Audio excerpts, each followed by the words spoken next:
मैं रियाज Mohammad arms institute की कक्षा 9th की सामाजिक विज्ञान की ऑनलाइन क्लासेज में आपका स्वागत करता हूं। आज अपन फ्रांस में जो राजतंत्र का उन्मूलन और जो गणतंत्र की स्थापना है उसके बारे में पढ़ेंगे। तो देखिए, फ्रांस की स्थिति है उस समय बहुत ही तनावपूर्ण थी। फ्रांस की स्थिति है वह क्या थी? फ्रांस की स्थिति तनावपूर्ण।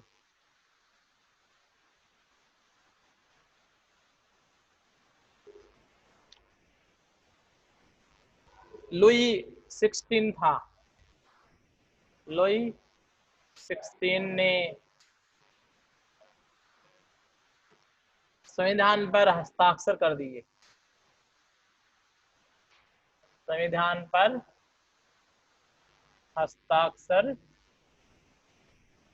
कर दिए। किसने? लुई 16 ने संविधान पर हस्ताक्षर कर दिए। 1792 में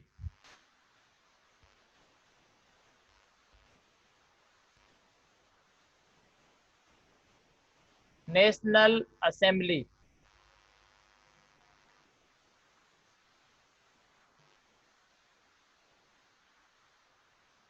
नेशनल असेंबली ने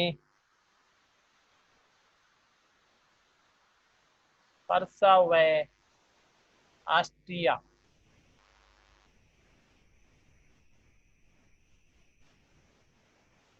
ऑस्ट्रिया के विरुद्ध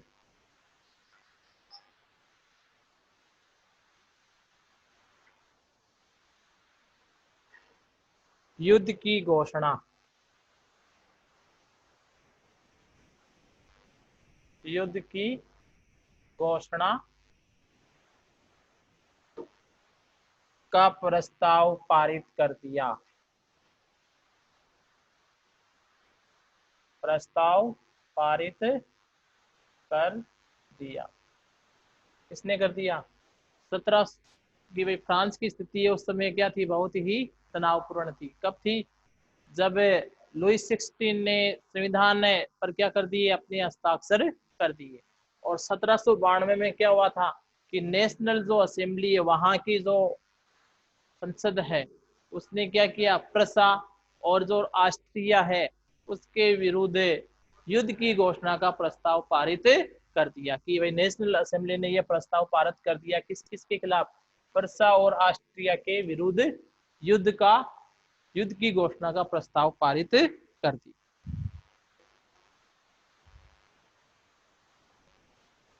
अब ये जो युद्ध हुए थे क्रांतिकारी युद्ध, क्रांतिकारी जो युद्ध है उससे क्या होता है? जन धन की हानि होती है। क्रांतिकारी युद्धों से जनता को क्या होती है? जनता को भारी भारी क्षति। क्षति का मतलब होता है नुकसान।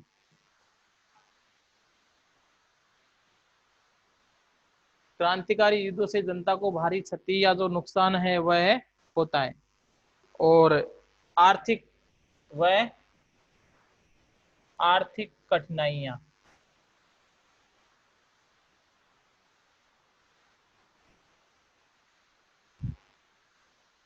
आर्थिक कठिनाइयां झेलनी पड़ी।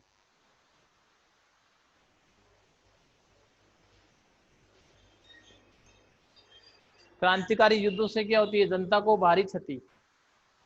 ये जो युद्ध होते हैं कौन कौन सा? प्रस्ताव और राष्ट्रीय के विरुद्ध जो युद्ध की घोषणा का प्रस्ताव पारित कर दिया गया। फ्रांस की जो जनता है उसको क्या होता है? बहुत भारी नुकसान, मतलब जन और धन और आर्थिक कठिनाइयां क्या हो गई थी? झेलनी पड़ी थी।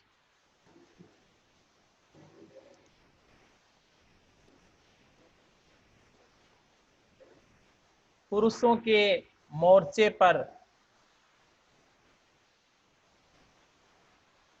चले जाने के बाद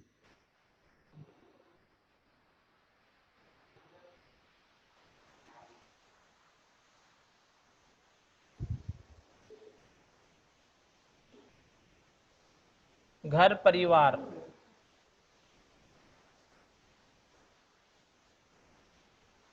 घर परिवार और रोजी रोटी,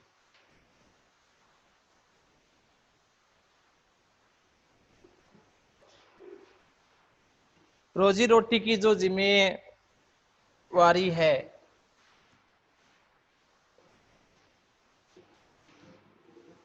जिम्मेदारी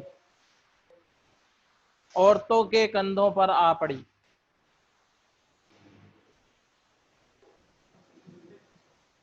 औरतों के कंधों पर आ पड़ी। क्या होता है भाई कि जब जो युद्ध है उस युद्ध से क्या होता है, जनता को भारी नुकसान और आर्थिक कठिनाइयां पैदा हो जाती है, तो पुरुष क्या करते हैं, उस मोर्चे पर चले जाते हैं, मतलब युद्ध में वो चले जाते हैं। तो अब पुरुष के जाने के बाद में क्या होता है, घर परिवार को चलाना और उसके लिए भरण पोषण की जो जिम्मेदारी है, रोजी रोटी की जो जिम्मेदारी है, वो किसको निभानी पड़ती है, औरतों के कंधों पर वो आ जाती है। मतलब औरतों को ये सारा जो परिवार है उसके खाने पीने की व्यवस्था करनी पड़ती है। तो ये जिम्मेदारी कौन निर्वाह करती है, औरतें।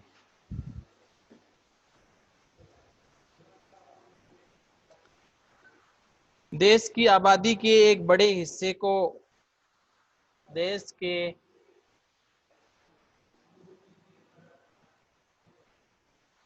देश की आबादी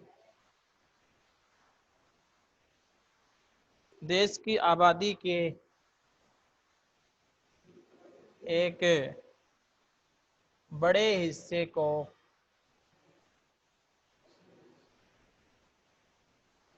एक बड़े हिस्से को ऐसा लगता ऐसा लगता था कि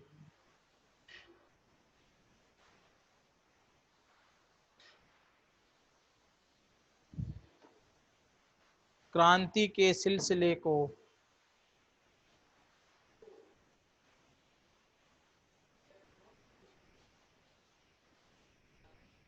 क्रांति के सिलसिले को आगे बढ़ाने की जरूरत है।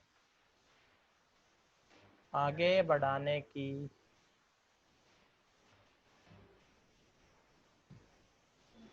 जरूरत है।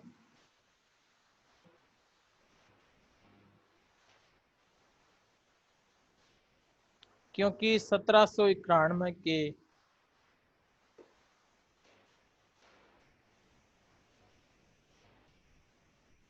1791 ईस्वी के संविधान से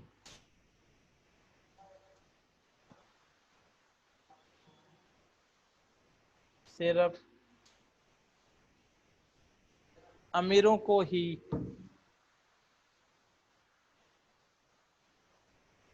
अमीरों को ही राजनीतिक अमीरों को ही राजनीतिक अधिकार प्राप्त हुए थे।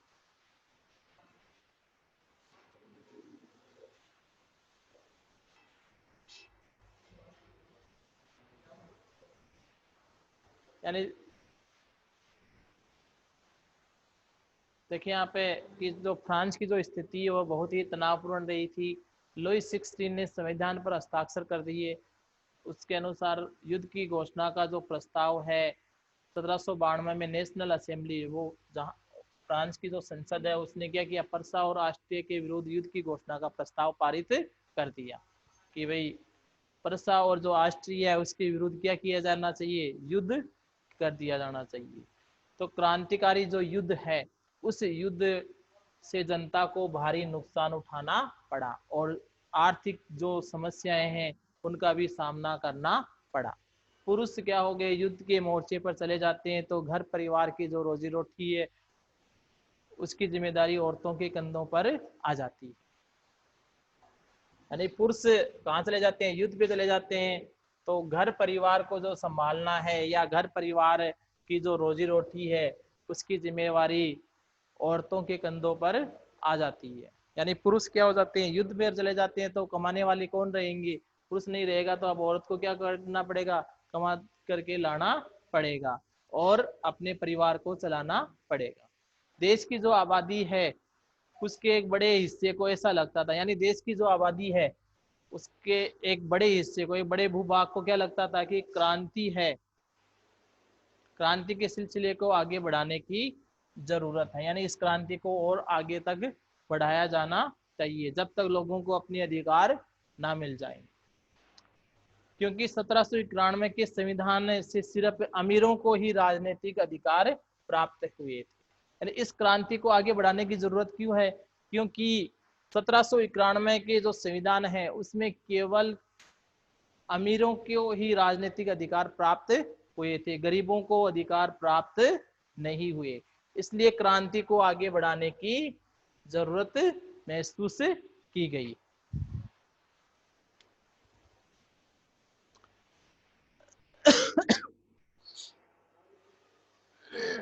लोग राजनीतिक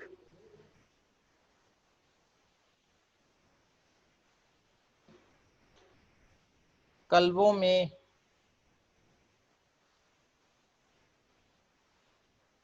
अड्डे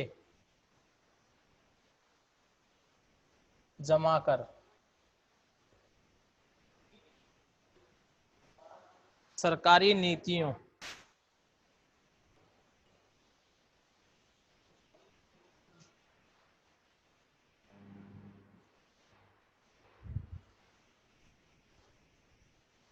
सरकारी नीतियों और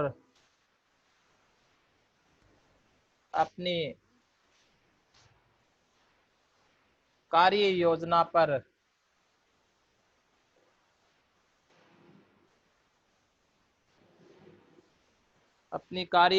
पर बहस करते थे।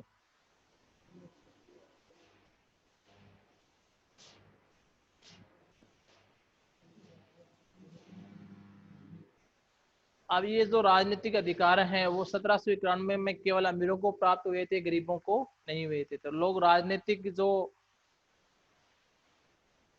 राजनीतिक अधिकारों के लिए क्लबों में अड्डे जमा करके, राजनीतिक जहाँ पे राजनेता जमा होते थे वहां पे राजनीतिक क्लब कहलाते हैं, वहां पे अड्डे जमा करके मतलब इकट्ठे होकर के सरकार की नीतियों और अपनी कार्य योजना पर बहस करते थे। सरकार की जो नीतियां थी और अपनी जो कार्य योजना है उसके ऊपर वो क्या करते थे, बहस करते थे।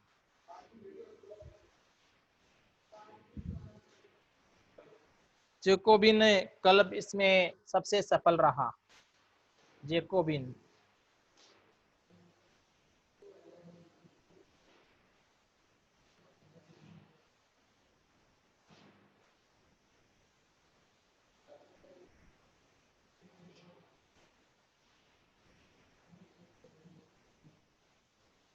जेकोबिन क्लब क्या होता है, इसमें सबसे सफल रहता है। कौन किसमें, किस सरकार की जो नीतियां और अपनी जो कार्य योजना उसके ऊपर बहस करते थे, तो इसमें ये जो जेकोबिन क्लब है ये सबसे ज्यादा सफल रहता है। ठीक है, आगे देखें। जेकोबिन क्लब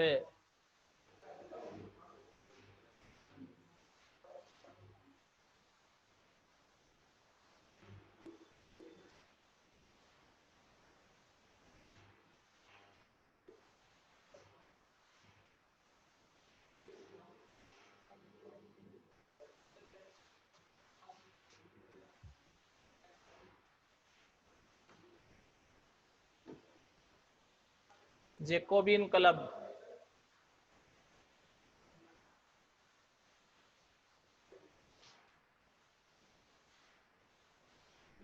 सबसे सफल रहा।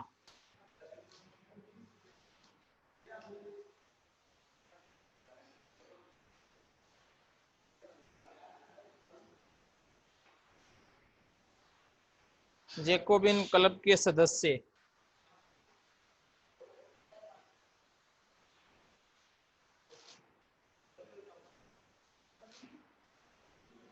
जैकोबिन क्लब के सदस्य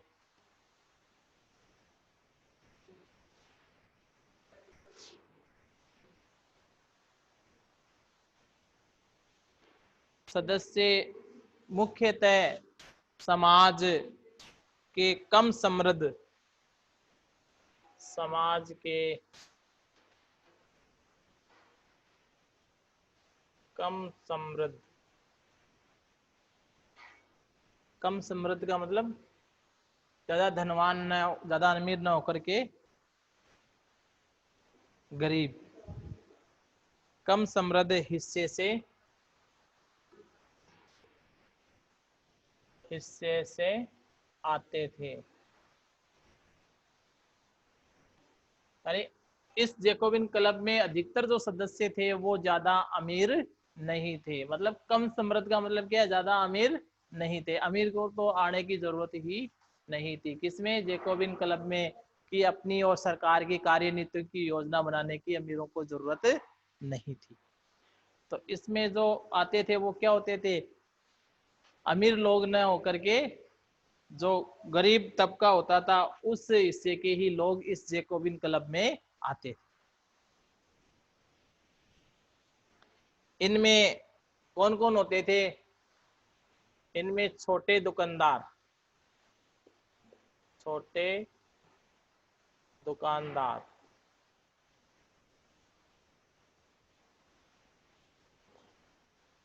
और कारीगर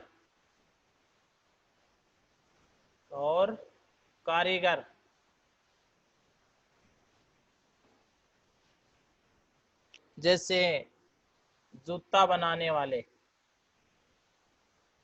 जूता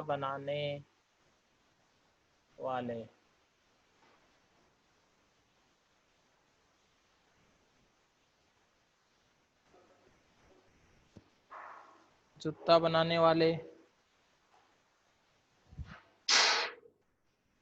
पेस्ट्री बनाने वाले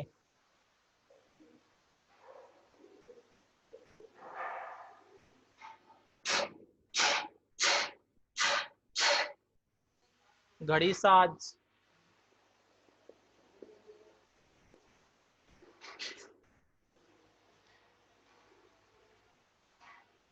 छपाई करने वाले,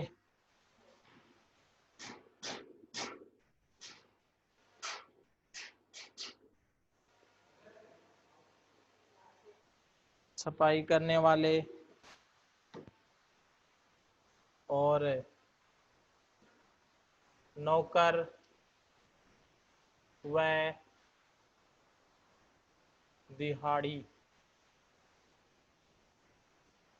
दिहाड़ी मजदूर शामिल थे।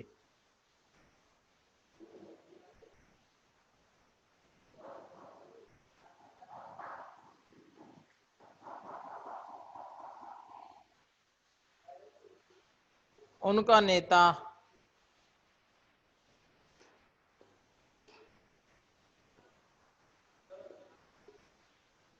मैक्स मिलियन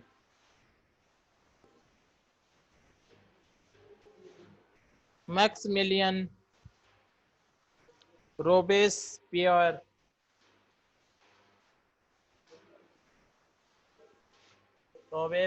था। मैक्सिमिलियन रोबेस्पियर था। जैकोबिनों के एक बड़े वर्ग ने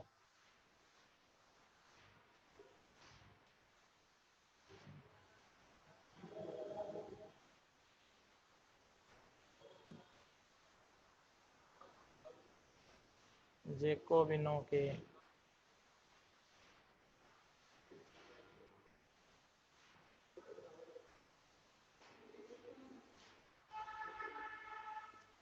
एक बड़े वर्ग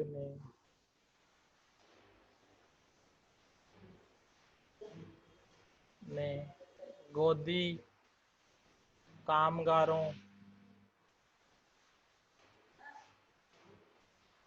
कामगारों की तरह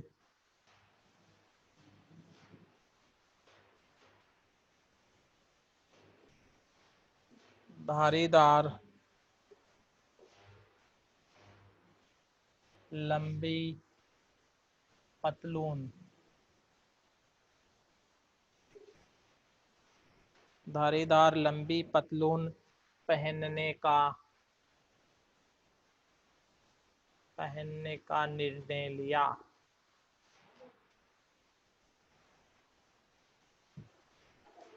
जैकोबिनों का एक जो बड़ा वर्ग था कामगारों की तरह ही, उन्होंने क्या किया, धारीदार जो लंबी पतलून है उसको पहनने का निर्णय लिया।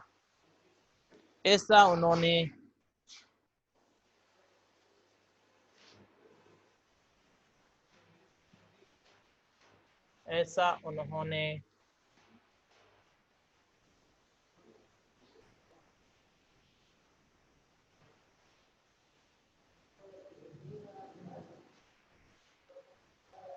समाज के फैशन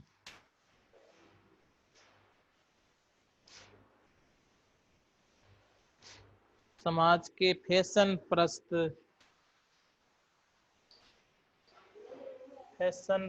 वर्ग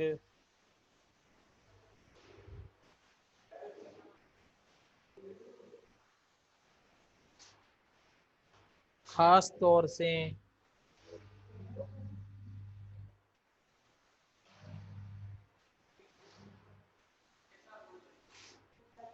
घुटने तक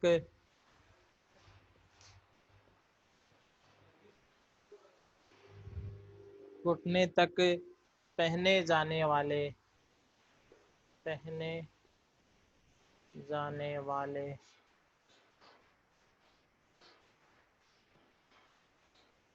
ब्रीचेस जिसको कहा जाता है घुटना,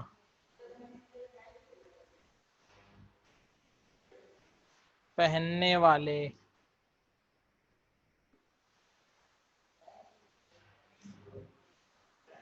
घुटना पहनने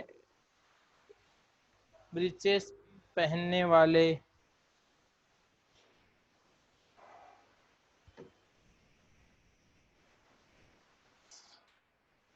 कुलीनों की सत्ता समाप्ति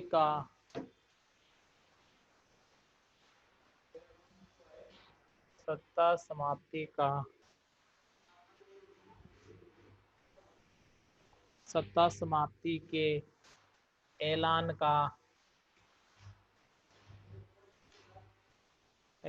का उनका तरीका था।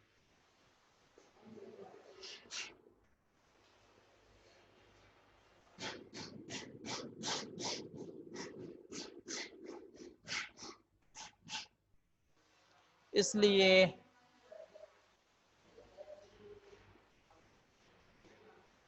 जैकोबिनों को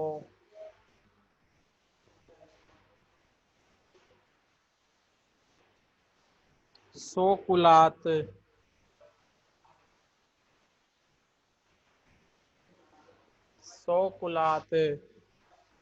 के नाम से जाना जाता है।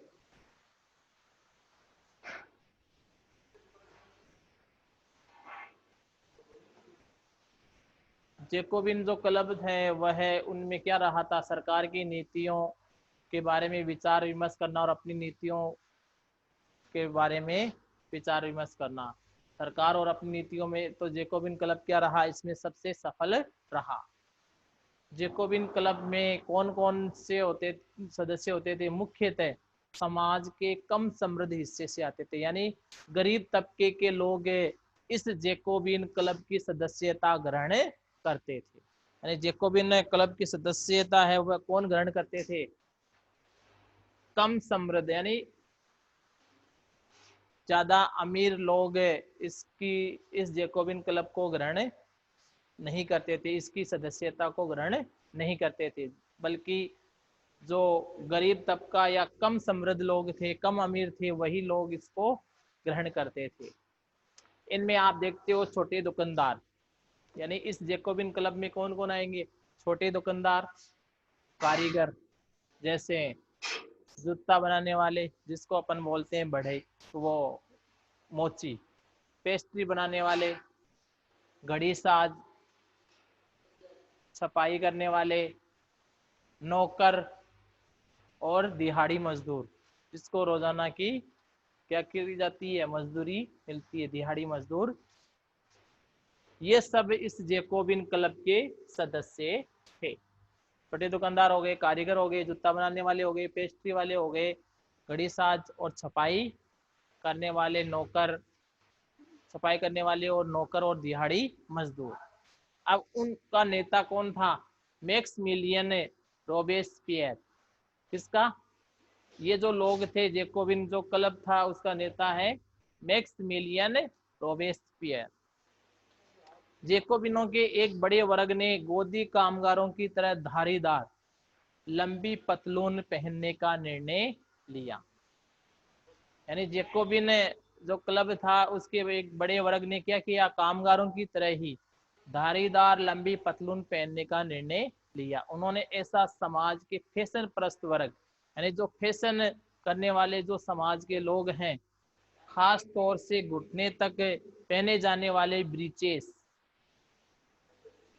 पहनने वाले कुलीनों की सत्ता समाप्ति के ऐलान का उनका तरीका था कि इससे क्या होगा, जो अमीर लोग हैं उनकी सत्ता समाप्ति का संकेत मिल जाएगा। ये एक उनकी सत्ता समाप्ति का तरीका था। कौन सा, ये जो ब्रीचेस पहन करके, ये जो धारीदार जो पतलून है वो पहनने का निर्णय लेकर के, वो जो अमीर लोग हैं उनकी सत्ता समाप्ति के ऐलान का तरीका था। इसलिए जेकोबिनों को सोकुलात के नाम से भी जाना जाता है, जिसका शाब्दिक अर्थ होता है, इसका सोकुलात का, जिसका शाब्दिक अर्थ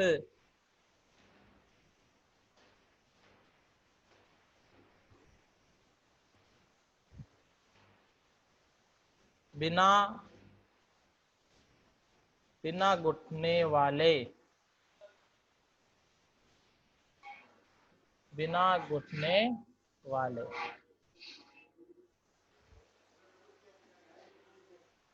सोकुलात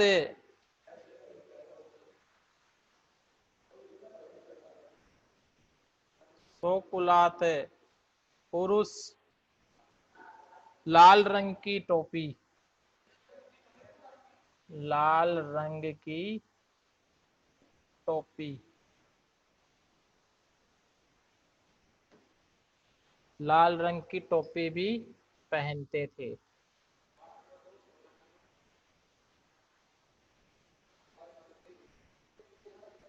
जो स्वतंत्रता की प्रतीक थी।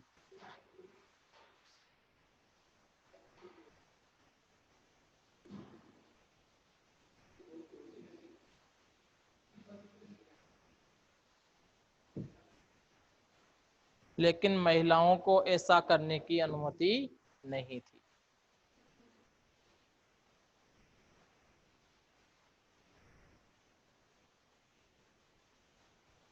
लेकिन महिलाओं को ऐसा करने की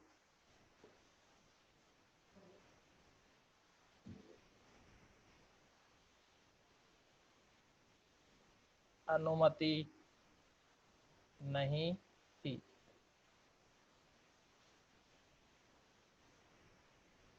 तो देखें, जेकोबिन जो क्लब है वह क्या रहता है, इसमें सबसे सफल रहता है। जेकोबिन क्लब के जो सदस्य है वो कम है समृद्ध, मतलब अमीर लोग ना होकर के गरीब लोग होते थे। और इनमें कौन कौन आते थे, दुकानदार आते थे, कारीगर, जूता बनाने वाले, पेस्ट्री बनाने वाले, घड़ी साज, सफाई करने वाले, नौकर, दिहाड़ी मजदूर आदि शामिल थे। इस जेकोबिन जो क्लब है उसका जो नेता है वह है मैक्समिलियन रोबेस्पियर था। जेकोबिनों के एक बड़े वर्ग ने गोदी कामगारों की तरह धारीदार लंबी पतलून पहनने का निर्णय लिया। ऐसा उन्होंने, अब ऐसा निर्णय कि वे धारीदार पतलून क्यों पहन रहे हैं, तो इसके पीछे पहनने का कारण था कि वो समाज के जो फैशन प्रस्त वर्ग थे, खास तौर से घुटने तक पहनने वाले जो ब्रीचेस, जिसको कौन पहनते थे, समाज के कुलीन वर्ग, फैशन प्रस्त लोग पहनते थे। तो इन कुलीनों की जो सत्ता है उसकी समाप्ति के ऐलान का एक तरीका था। इसलिए जैकोबिनों को सौ कुलात के नाम से जाना जाता है। तो इस सौ कुलात का शाब्दिक अर्थ होता है बिना घुटने वाले। सौ कुलात है उसके अंतर्गत पुरुष लाल रंग की टोपी भी पहनते थे। अब लाल रंग की जो टोपी है वो पहनने का कारण क्या था कि वह स्वतंत्रता की प्रतीक थी, लेकिन महिलाओं को इसकी अनुमति नहीं थी। यानी महिलाएं क्या नहीं कर सकती थी, लाल टोपी नहीं पहन सकती थी। वो स्वतंत्रता के बारे में अपने विचार, अपनी भावना प्रकट नहीं कर पाती थी। पुरुष क्या करते थे, ये लाल रंग की टोपी पहन करके अपनी जो स्वतंत्रता थी उसको वो प्रकट कर सकते थे। तो इस प्रकार से अपन ने जो फ्रांस में जो राजतंत्र का जो उन्मूलन है और जो गणतंत्र की स्थापना है उसके बारे में पढ़ा है। आगे नेक्स्ट क्लास में अपन पढ़ेंगे। Thank you. वीडियो को शेयर और लाइक करें।